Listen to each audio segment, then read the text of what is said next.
السلام عليكم ورحمة الله تعالى وبركاته. أعوذ بالله من الشيطان الرجيم. بسم الله الرحمن الرحيم. 5 நிமிட மதரசா குர்ஆன் ஹதீஸின் ஒளியில். பிஸ்மில்லாஹி ரஹ்மான் ரஹீம். ஒன்றாவது தலைப்பு இஸ்லாமிய வரலாறு. பெருமானார் ஸல்லல்லாஹு அலைஹி வஸல்லம் அவர்களின் அழைப்பு பணி. நபித்துவம் கிடைத்த பிறகும் வழமைப்படி அன்னலார் ஹிரா குகைக்கு சென்று கொண்டிருந்தார்கள். ஆரம்பத்தில் அலக் என்ற அத்தியாயத்தின் முதல் 5 வசனங்கள் இறங்கியிருந்தன. அதன் பிறகு பல நாட்களாக வஹி எதுவும் இறங்கவில்லை. ஒரு நாள் அன்னலார் ஹிரா குகையிலிருந்து வந்து கொண்டிருந்தபோது ஒரு குரல் கேட்டு திரும்பி பார்த்தார்கள். நாலாபுரத்திலும் யாரும் தென்படவில்லை. பிறகு மேல் நோக்கி பார்த்தபோது அந்நேரத்தில் ஒரு பலகையின் மீது அமர்ந்த நிலையில் ஜிப்ரீல் அலைஹிஸ்ஸலாத்து வஸ்ஸலாம் அவர்கள் காட்சி தந்தார்கள். ஜிப்ராயில் அலைஹிஸ்ஸலாத்து வஸ்ஸலாம் அவர்களை இந்நிலையில் கண்டதும் அன்னலாரை அச்சம் ஆட்கொண்டது. உடனே வீட்டுக்கு வந்து போர்வையால் போர்த்தி கொண்டு படுத்து விட்டார்கள். அன்னலாரின் நிச்சயம் அல்லாஹுக்கு மிகவும் பிடித்து போனது. இப்பொழுது முத்தசீர் அத்தியாயத்தின் ஆரம்ப வசனங்களை அல்லாஹ் இறக்கி அருளினான். போர்வை போர்த்தி கொண்டிருப்பவரே, நீர் எழுந்து மக்களுக்கு அச்சமூட்டி எச்சரிக்கை செய்வீராக. மேலும் உம் இறைவனை பெருமைப்படுத்துவீராக. உம் ஆடைகளை தூய்மையாக வைத்து கொள்வீராக. அன்றியும் அசுத்தத்தை வெறுத்து ஒதுக்கி விடுவீராக என சூரா முத்தசிரிலே அல்லாஹ் 1 முதல் 5 வசனங்கள் வரை அல்லாஹ் இறக்கி அருளி பேசினான். இவ்வாறாக அல்லாஹ் தாலாவிடமிருந்து அன்னலாருக்கு அழைப்பு பணிக்கான கட்டளை பிறப்பிக்கப்பட்டது. பல நூற்றாண்டுகளாக இறைவனுக்கு இணை கற்பித்து சிலைகளை வழிபட்டு வந்தவர்களுடைய பகிரங்கமாக ஏகத்துவ பிரச்சார பணி செய்வது சாமானியமானதல்ல. எனவே ஆரம்பத்தில் அன்னலார் மறைமுகமாக இஸ்லாமிய அழைப்பு பணியை தொடங்கினார்கள். பெண்களில் முதலாக அன்னலாரின் மனைவி கத்திஜா ரலியல்லாஹு அன்ஹா அவர்களும், ஆண்களில் அபூபக்கர் சித்திக் ரலியல்லாஹு அன்ஹு அவர்களும், சிறுவர்களில் அலி ரலியல்லாஹு அன்ஹு அவர்களும் முதலாக இஸ்லாத்தை ஏற்றார்கள். இரண்டாவது தலைப்பு அன்னலாரின் அற்புதம். அன்னலார் ரலியல்லாஹு அன்ஹு அவர்களுக்காக துஆ. அன்னலார் ரலியல்லாஹு சிறுவராக இருந்தபோது அன்னலாரின் தலையை அன்னலார் தடவி கொடுத்து அவர்களுக்காக துஆ செய்தார்கள். அதன் பரக்கத்தால் பிற்காலத்தில் எவருக்காவது அல்லது எந்த பிராணிக்காவது உடலில் வலி ஏற்பட்டார் இவரிடம் கொண்டு வருவார்கள். அன்னலார் ரலியல்லாஹு அன்ஹு அவர்கள் தமது கையில் சிறிது உமிழ்நீரை எடுத்து அதை தமது தலையில் வைத்து பிஸ்மில்லாஹி அலா அஸரி யதி ரசூலில்லாஹி ஸல்லல்லாஹு அலைஹி வஸல்லம் என ஓதி நோயாளியின் உடலில் தடவுவார்கள். உடனடியாக நிவாரணம் கிடைக்கும். மூன்றாவது தலைப்பு ஒரு ஃபர்லை பற்றி. தண்ணீர் கிடைக்காவிட்டால் தயமம். பரிசுத்தமான மண் முஸ்லீம்களை தூய்மைப்படுத்தும் சாதனமாகும்.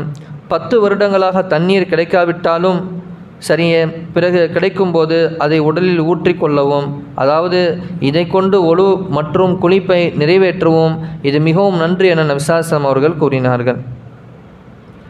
நான்காவது தலைப்பு ஒரு சுன்னத்தை பற்றி. ஒரு முஸ்லீம் சிரித்தால் ஓதும் துஆ. ஒரு முஸ்லீம் சிரிக்க கண்டால் இந்த துஆவை ஓதிடுங்கள். அல்லாஹு சின்னக, அல்லாஹ் உங்களை சிரித்தபடியே வைப்பானாக என்ற இதோடைய பொருளாகும். ஐந்தாவது தலைப்பு ஒரு முக்கிய அமலின் சிறப்பு. இஸ்லாத்தை தவிர வேறு எங்கேயுமே இப்படி ஒரு துஆ யாங்க சொல்லிக் கொடுக்க மாட்டாங்க.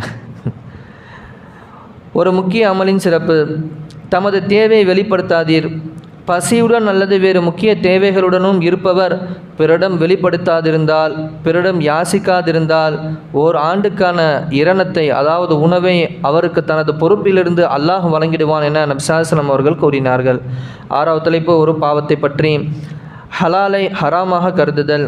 குர்ஆனில் அல்லாஹ் தஆலா கூறுகிறான், ஈமான் கொண்டோரே, அல்லாஹ் உங்களுக்கு ஆகமாக்கியுள்ள பரிசுத்தமான பொருட்களை விலக்கப்பட்டவையாக ஆக்கி கொள்ளாதீர்கள், இன்னும் வரம்பு மீறாதீர்கள்.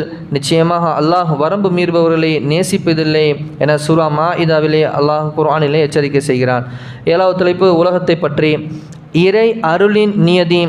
குர்ஆனில் அல்லாஹ் தஆலா கூறுகிறான், நிச்சயமாக அல்லாஹ் ஒரு அருட்கொடையை எந்த சமூகத்தின் மீது அதை அவன் அருளியுள்ளானோ அவர்கள் தமக்கு தாமே மாற்றிக்கொள்ளாதவரை அவன் மாற்றுகிறவனாக இல்லை என்ற காரணத்தினாலும் நிச்சயமாக அல்லாஹ் எல்லாவற்றையும் செவி உறுபவனாகவும் யாவற்றையும் நன்கு அறிபவனாகவும் இருக்கின்றான் என சூரா அன்ஃபாலிலே அல்லாஹ் கூறுகிறான்.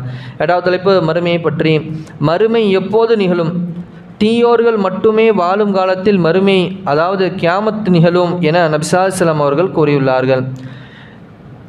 இந்த ஹதீஸின் விளக்கமாவது, இவ்வுலகில் அல்லாஹ்வின் பெயரை பக்தியுடன் உச்சரிக்கும் ஒரு நபராவது இருக்கும் காலம் வரை உலகம் இயங்கும். ஆனால் அவ்வாறு ஒருவர் கூட இல்லாமல் எல்லோருமே தீயவர்களாக இருக்கும் நிலையில் மறுமை நிகழும். இந்த ஹதீஸை இப்னு மஸ்ஊத் ரலியல்லாஹு அன்ஹு அவர் அறிவிக்கின்றார்கள். முஸ்லிம் ஹதீஸ் கிரந்தத்திலே பதிவு செய்யப்படுகிறது. 9வது தலைப்பு நபி வழி மருத்துவம். முஅவ்விதை விதைவதன் மூலம் சிகிச்சை.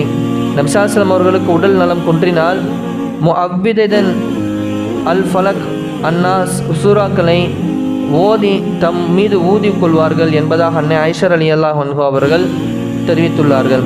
10வது தலைப்பு நபி ஸல்லல்லாஹு அலைஹி வஸல்லம் அவர்களின் அறிவுரை. எவரையாவது சந்திக்க சென்றால் அவரிடம் 3 முறை அனுமதி பெற்று வீட்டில் நுழையவும் என நபி ஸல்லல்லாஹு அலைஹி வஸல்லம் அவர்கள் பகர்ந்தார்கள். அனுமதி கிடைக்காவிட்டால் திரும்பி வந்துவிடவும் என்றும் பெருமானார் ஸல்லல்லாஹு அலைஹி வஸல்லம் அவர்கள் கூறினார்கள். வல்லல்லாஹ் எந்த நிலைமை கேட்டமோ அதன்படி அமல் செய்யக்கூடிய பாக்கியத்தை நம் அனைவருக்கும் தந்தல் புரிவானாக. எதை விட்டும் அல்லாஹ் தவிர்ந்திருக்கும்படி கட்டளையிடுகின்றானோ அதை விட்டும் தவிர்ந்திருக்கக்கூடிய பாக்கியத்தை நம் அனைவருக்கும் அல்லாஹ் தந்தல் புரிவானாக. சுப்ஹானல்லாஹி வ பிஹம்திஹி சுப்ஹானக்கல்லாஹும்ம வ பிஹம்திக அஷ்ஹது அன் லா இலாஹா இல்லா அன்த அஸ்தக்ஃபிருக வ அத்தூபு இலைக். ஆமீன். خير سبحان ربك رب العزة عما يصفون والسلام على المرسلين الحمد لله رب العالمين. صلى الله على محمد صلى الله عليه وسلم. صلى الله على محمد صلى الله عليه وسلم. صلى الله على محمد يا رب صل عليه وسلم. السلام عليكم ورحمة الله وبركاته.